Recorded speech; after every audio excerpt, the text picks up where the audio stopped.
story was an American and a Russian arguing about their two countries. And the American said, look, in my country, I can walk into the Oval Office, I can pound the president's desk and say, Mr. President, I don't like the way you're running our country. And the Russian said, I can do that. The American said, you can? He says, yes.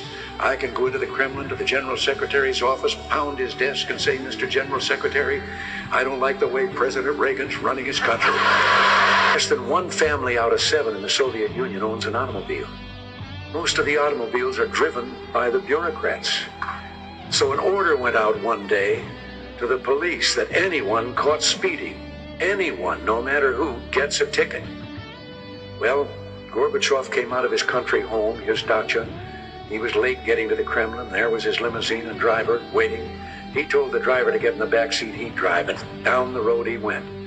They passed 2 motorcycle cops. One took out after him. And pretty soon he's back with his buddy, and his buddy says, well, did you give him a ticket? And he said, no. Well, he said, why not? Oh, he said, they're too important. Well, they said, we're told to give anybody a ticket, no matter who it is. Oh, he said, no, this one was too, I could. Well, he said, who was it? He said, I couldn't recognize him, but his driver was Gorbachev. I didn't tell this one to Gorbachev. You know, there's a 10-year delay in the Soviet Union of delivery of an automobile.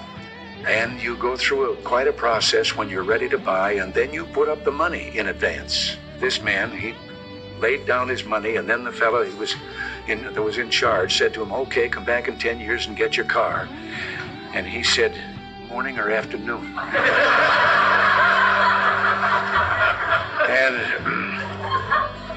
And the fellow behind the counter said, well, 10 years from now, what difference does it make?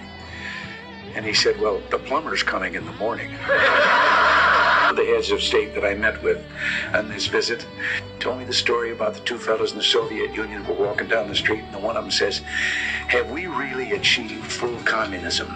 Is this it? Is this now full communism? And the other one said, oh, hell no, things are going to get a lot